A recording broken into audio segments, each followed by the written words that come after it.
Yo, what up? This is Josh Room from East West Healing and Performance, and today I want to talk to you about adrenal fatigue. Now, I talk about this a lot in our Metabolic Blueprint program.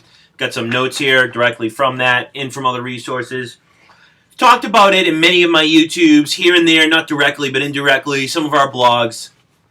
And of course, it's a big topic. You know, everyone's running around saying, I have adrenal fatigue, my adrenals are exhausted, etc., etc. And like I've always said, I'm not here to bash anyone. I'm just here to maybe bring physiology, the understanding of physiology to the forefront so you understand, is that really a possibility? Can that really happen that your adrenals can be exhausted? And if you're saying these things, if you really understand the mechanisms behind what you're saying, because a lot of the times, even myself, and that's why I like to do the research, when I think of something, I'm like, okay, well, I'm saying the surface of it, but I want to understand the whys behind that. Most people are just repeating what they hear without really understanding if what they're saying or what they're reading from a specific book or whatever actually makes sense. And it can lead to many paths of spending, lots of money on labs, lots of money on supplements. Now, I'm not going to sit here and say I never used to kind of believe in adrenal fatigue. Now, I believe in the processes of it. But, just like Western medicine, there's no such thing. There's Addison's, which is the inability to, produce cortisol. But when it comes down to the mechanism of it, I believe in it. I just don't believe in kind of putting that tagger on your neck and walking around with that diagnosis, which isn't even really a diagnosis based on a lab. And what's the solution for this? It's supplements.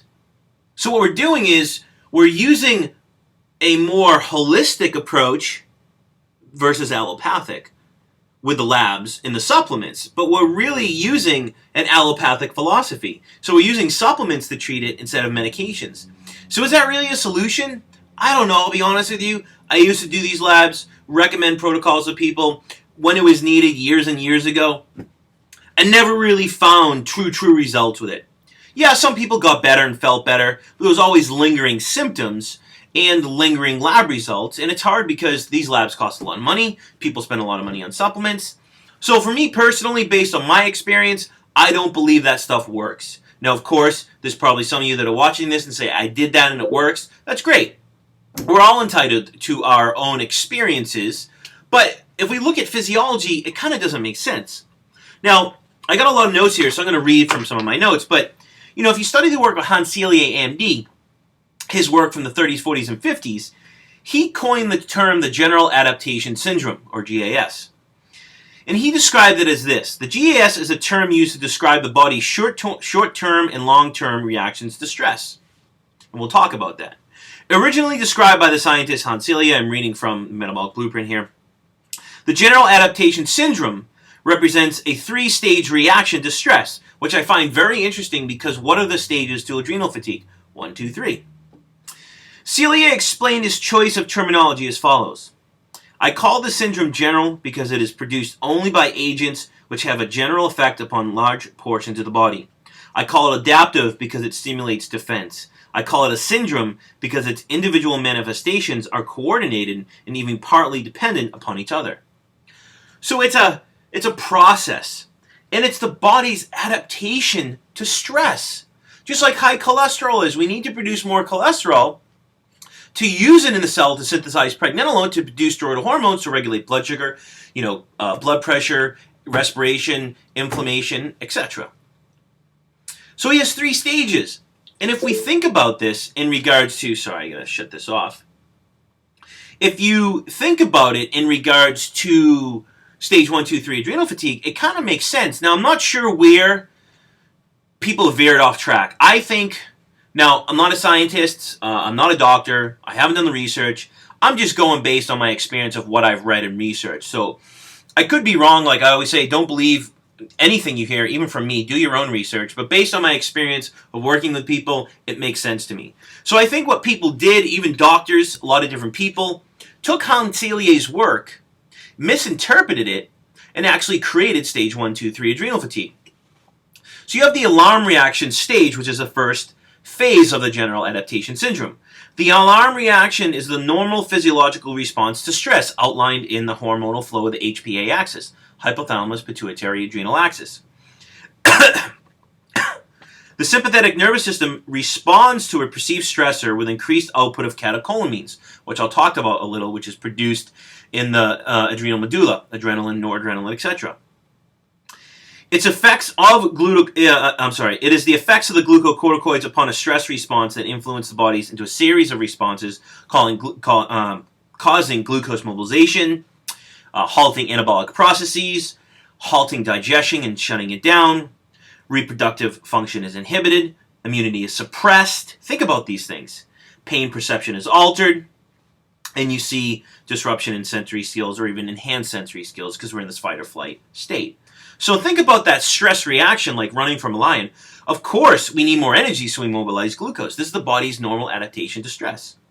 The reproductive system is shut down. People with hormonal issues think, I need to regulate my hormones, but instead of looking at the stressors in their life or looking at their food quality and if they're meeting their metabolic needs in a caloric level based on body temperature and pulse every day, they think that if they just take the supplements, they'll reduce the stress instead of modifying their life and what they eat to basically remove the things that are causing pro-oxidation in a sense, which is affecting the use of O2 at the cell level to produce energy.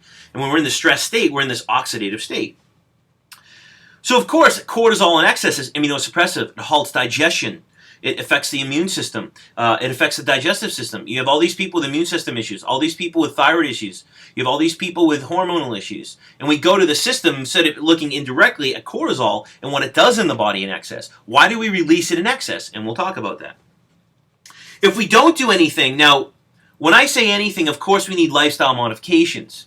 That's key. We focus a lot on nutrition. There's so many lifestyle modifications. We believe that logging your foods, looking at ratios, frequencies, body temperature, and pulse, we can get an idea of what you need and are you meeting your metabolic cellular needs. And that's what you're really looking at with adrenal fatigue. You're looking at blood sugar handling issues, T3 production, the synthesis of the cholesterol at the cell level. Is there enough?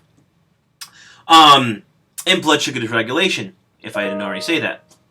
And you see this in people's labs.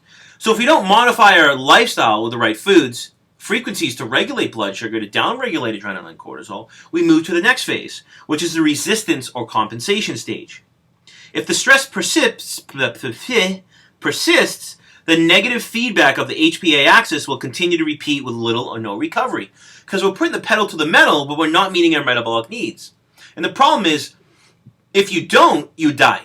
So the body says, I need to step in with these hormones to kind of pull from reserves, break down muscle tissue, break down bone, to meet your metabolic needs. It's not, you're sacrificing short-term stress or gains for long-term health.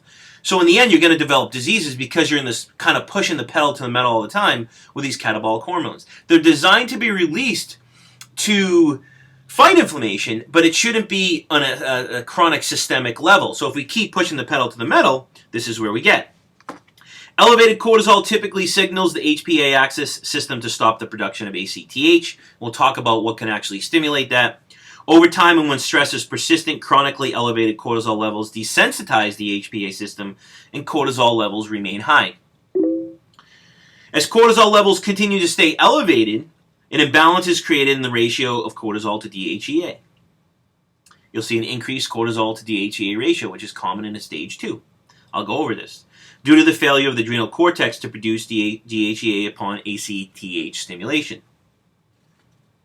The body will normally go through the first 2 stages many times. But with the proper rest, recovery, lifestyle modifications, nutrition, food frequencies, food ratios, you can meet your metabolic needs to regain homeostasis and get yourself back out of the compensation stage, the alarm stage, back to homeostasis to find that balance.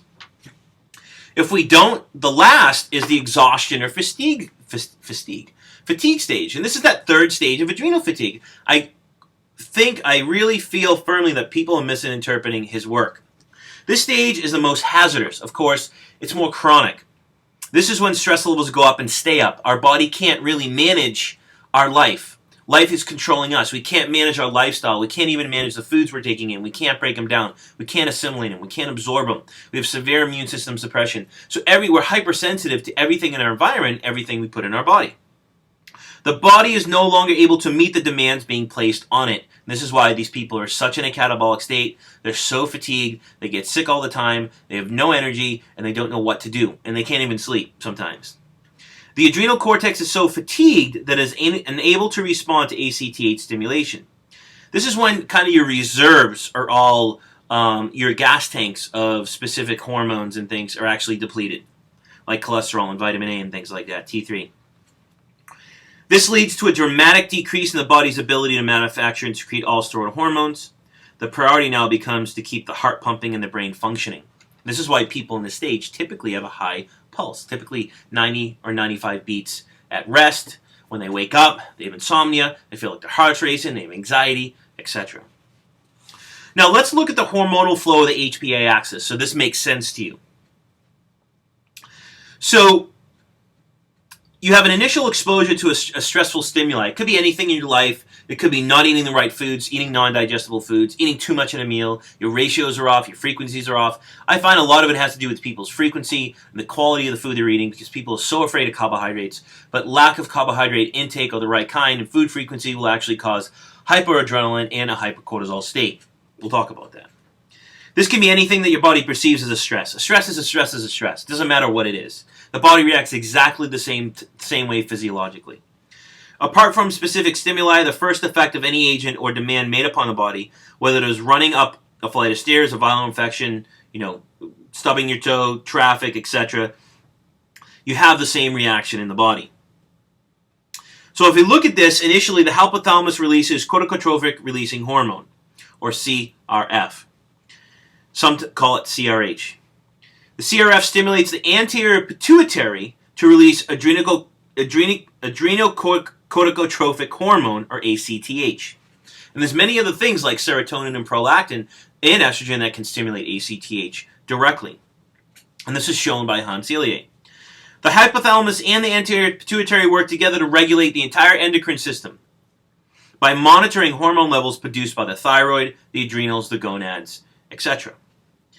CRF stimulates the posterior pituitary to release prolactin. Growth hormone would actually continue or perpetuate that process of the stress cycle.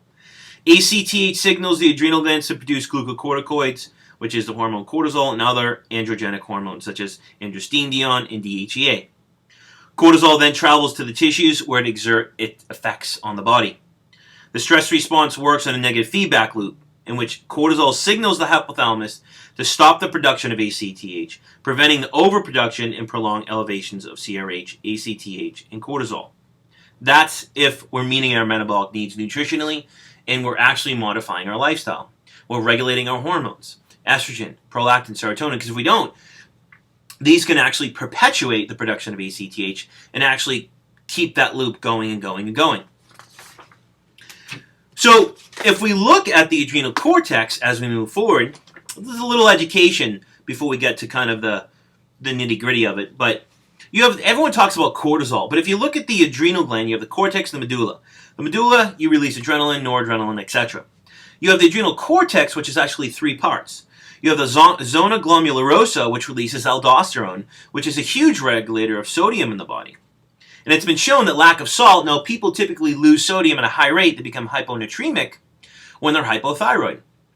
Or we could say even, adrenal fatigue. Because T3 and cholesterol play a huge role in this, and cortisol inhibits that conversion, if we're not meeting our sugar needs. So, the adrenal does more than just regulate cortisol levels. If you're hyponatremic, why aren't you adrenal fatigue? So we're focusing on one little part of this, and we're missing the whole big picture. So you have the zona glomerulosa, which regulates aldosterone, which is huge in the regulation of sodium, and it's been shown by Ray Peat and Selye the lack of salt stimulates serotonin, which can stimulate ACTH. You have the zona fasciculata, which releases cortisol. According to Constance Martin, excessive glucocorticoid function can be antagonized during and soon after eating a meal by its metabolic actions on insulin. So it's showing us, and we see this every day with people's logs and ourselves, that we can actually regulate our own adaptive response to stress or not meeting our metabolic needs with the right amounts of food or a meal.